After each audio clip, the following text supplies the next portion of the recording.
and welcome to this episode of Healthwise 360, a creation of Clarissa Burt, founder of In the Limelight Media. I'm your show host, CHRISSY Cordingley, and you'll be able to see this interview on In the Limelight TV, which is distributed on Roku, Amazon Fire, Apple TV, and 100 other smart TV apps. The audio version of this interview can be heard wherever you listen to your podcasts. And today I'm really thrilled to be interviewing Diana Grippo, the author of Bipolar Chronicles, From Crazed to Content, which contains her personal journey with bipolar disorder, as well as really wonderful practical techniques and tips on coping skills for people who are depressed or manic and for the people that support them. So thank you so much for being on the show, Diana. Oh, thank you so much. It's a pleasure to be here. Really excited about this. So maybe you can start just by sharing a little about what bipolar disorder is and what some of the symptoms are. Right. Okay. Bipolar disorder is a chemical imbalance in the brain, and it usually manifests itself in people in their early 20s. You can have children that are bipolar, but it's not as common. And there are two sides to it. There's the manic side and the depressive side. And during the manic phase, you're wired, you have a decreased need for sleep. You have just killer insomnia, basically. It's really hard to sleep. And you spend or give away a lot of money. You often engage in self-destructive behavior, such as substance abuse. A lot of people with bipolar disorder self-medicate, so that's common. And on the depressive side, people are more aware of the symptoms of depression, but it can be really debilitating where you don't even want to get out of bed, and you just don't find joy in anything. You lose interest in things that you used to be interested in, and it's very hard. Yeah. Definitely. And we're going to get into a few of your stories and some of your experience as we go through. And maybe let's just start with when your symptoms first started appearing. When did you start to realize that maybe there was an issue with your health? Well, I was depressed as a teenager. And then in my early 20s, after I graduated college, I started hearing voices, and I didn't know what to do about it. I ended up living on the streets for several years. I didn't want my parents to see me like that. And because my parents and I are very close, but I didn't want them to see me like that. And I got into some very dangerous situations. Let's just say, I won't go into them, but let's just say I have a lot of guardian angels. But I later was taken to the hospital and was diagnosed with schizophrenia. And so they misdiagnosed me initially, and I was on the wrong drugs, and that wasn't very helpful. But later on, I was diagnosed as bipolar and given lithium, and that really helped. I've had ups and downs since then. Manic episodes, depressive episodes, and but never had to live on the streets or anything the way I did in the beginning. Good for you. And it's interesting. I imagine you mentioned not wanting to have the people closest to you see you that way. Is that because there's such a stigma around mental illness that we seem to think that we cause it, or it's something that we should be able to control because it's our mind? Yes, I did feel there was such a stigma, and I thought I was going crazy, and I didn't know what to do about it, and I just took off. So yeah. No, absolutely. And that's part of bipolar disorder too, right? Is some of those decision-making processes get a little mixed up with between manic and depressive episodes. I have to say though, although this is a very serious topic, in your book and in some of the writing that you've done online and some of the videos that you share, you actually use a lot of candor, but you also use a lot of humor when you talk about some of these experiences. And I think I really appreciate that. I think people can relate to it. And I've been reading a few stories, and I know you didn't want to share too many details, but could you share maybe one of your manic episodes, like just one of those stories that maybe is a little bit humorous, or just to give an idea of what a manic episode might look like? Sure. Well, my parents told me to cut up my credit cards so that I didn't spend all my money when I was manic. So I did that, but I still had the card number memorized. So I bought a ticket to Las Vegas, and I went to Las Vegas, and there was a guy there that I met, and he wanted me to come up to his room, and I said, no, I'm not really sure I want to do that, but I'm hungry, so I want to eat. Well, of course, I didn't have any credit cards or any money, and I am in Las Vegas, and I'm eating in a restaurant, and the bill comes, and I didn't know what to do. And it seemed like a good idea at the time. He had given me his room key. And so I, in my distorted decision-making process, went up to his room, got his credit card, paid the bill, and went up there and got arrested. So I was in jail in Las Vegas. Now, it turned out that the jail was impacted. There were so many people that got arrested in Las Vegas at the same time I did, that they said, just go away and never come back. And so I did, and I haven't been to Vegas since.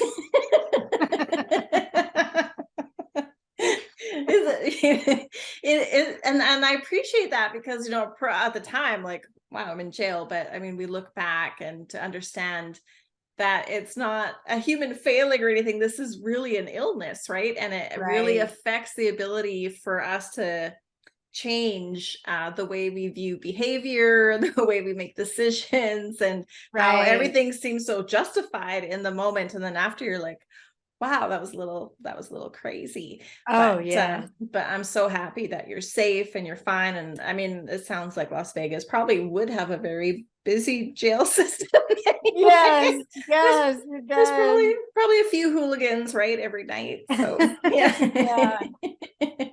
So you mentioned the lithium that they prescribed you, and I know that you wrote about how that really helped with the manic side, but then there was still the depression side of bipolar, which people understand depression, I guess, but I don't think they understand how far of an extreme it can be for people with bipolar disorder. What does a depressive episode look like for you? Oh, it's just a black hole. I call it the black pit. And you go down to the black pit and you don't find joy in anything. You're not interested in anything. You're not curious. And it's difficult to get out of bed. It's really hard to motivate. And I've always been able to work during my depressive episodes. I drag myself out of bed and go to work. But then other than that, I'm not doing much. So I've developed some coping mechanisms. One is a spiritual practice. I'm not religious, but I am very spiritual. And I listen to the teachings of Abraham and Esther Hicks, and that helps me a lot. They're talking about how you have an inner being that's pure love, and it's non-physical, and it really helps me to have a spiritual practice. Listening to music helps. I try to make myself listen to music. I love music, and in the book I have a playlist that of songs that make me feel better. And what's one of your favorites? Fantasy by Earth, Wind and Fire. Nice. Yeah. Good song.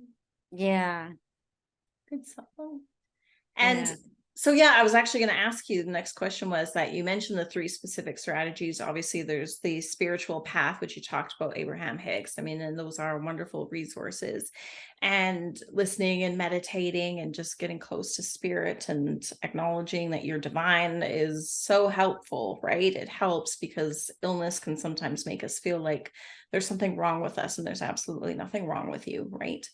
Right. And music therapy, yes, music is very uplifting, but you also mention dialectical behavior therapy. Sorry, apologize. It Right. was a little mouthful. So can you share a little bit about what that looks like? Yeah, dialectical behavior therapy is really helpful. It was developed by a woman named Marsha Linehan, and you can get some of the handouts online, but it's basically really practical things that make you feel better, like acting as if. So if you feel like lying in bed, get up and take a walk. If you feel like isolating, pick up the phone. And they're just, or if you're just zoned out, splash some water on your face. Just really practical applications that you can use to make yourself feel better in the moment. I really like Yeah. that. I really like Yeah. that. I do something similar. I didn't realize that was an actual practice, but if I don't feel like doing something, usually I'll say, well, I'm going to do it for 10, 15 minutes and see how I feel. And if I still don't feel like Right. doing it, then okay, I'm good. I will go do something else. But usually just in the action of, you do start to feel better and more energy. Right. So that's really great. Thank you for sharing that. Now, Yeah. now, your book has been endorsed and promoted by the amazing Jack Canfield. So congratulations. It's obviously doing very well. What Oh, motivated thank you. you? Yeah, you're welcome. What motivated you to write your story and share so many great tools and resources with others? Well, in the 36 years that I've been bipolar, I've been through a lot of ups and downs, and I've learned a lot through trial and error. And I thought, wouldn't it be nice to avoid the errors? And maybe this book can help people with coping mechanisms, and they can recognize in themselves what might be going on or in a loved one, and maybe heal by reading the book. Yeah. That's amazing. And where can people find your book? It's on Amazon. Okay, perfect. And it's Yeah. Bipolar Chronicles from Crazed to Content, correct? Right. We'll put it in the show notes too, to make sure that everybody can have a link to it and they can find it. Was it therapeutic for you as well to write your story?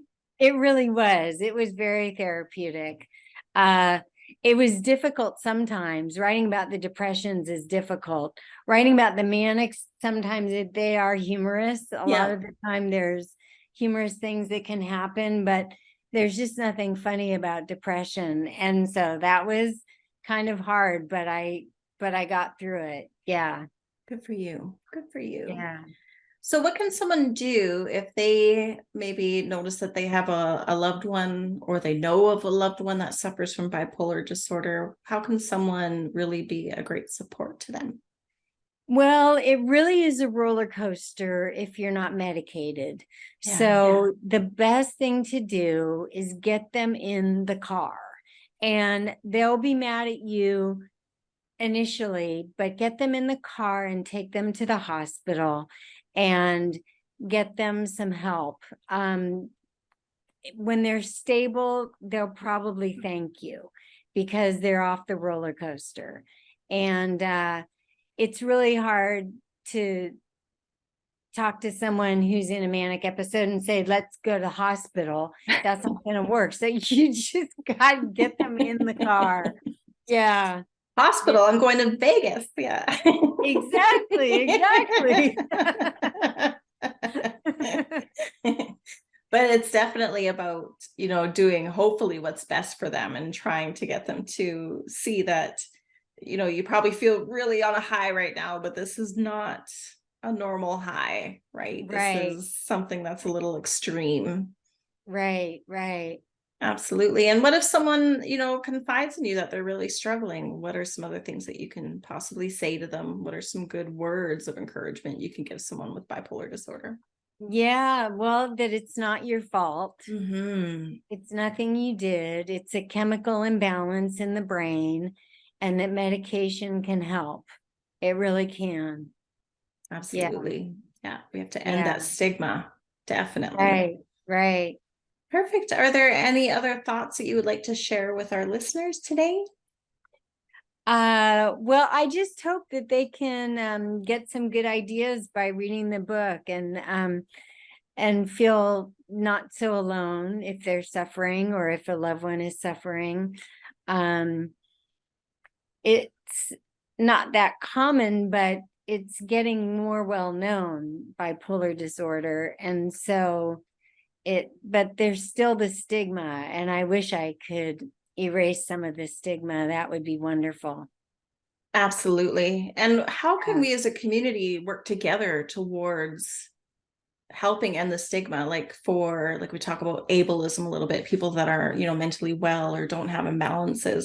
How can we get them involved in understanding so that there is less stigma and we have more safe spaces to talk about mental health and strategies for not only healing our bodies but our minds and our spirits? Right. I think just being open about your struggle can really help. It's it's hard sometimes, because sometimes you might feel embarrassed when Mm-hmm. someone doesn't struggle with the same thing, but most people are really understanding. I mean, in general, most people are. And if you're open about your story, it can really open people's eyes. I agree. I agree. Yeah. Well, thank you so much for your time, Diana. It has been such a pleasure speaking with you, and we'll make sure to have your book available in the show notes. And if just know that what you're doing is a really great thing, and your book is full of great resources and tools. And I just really admire your courage and vulnerability for sharing so openly with the world. And congratulations on turning something that was very challenging for you into something that is spreading a lot of positive energy into the world. Oh, thank you so much. You're I really welcome. appreciate it. You're welcome. Thank Wonderful you. speaking with you. Thank you.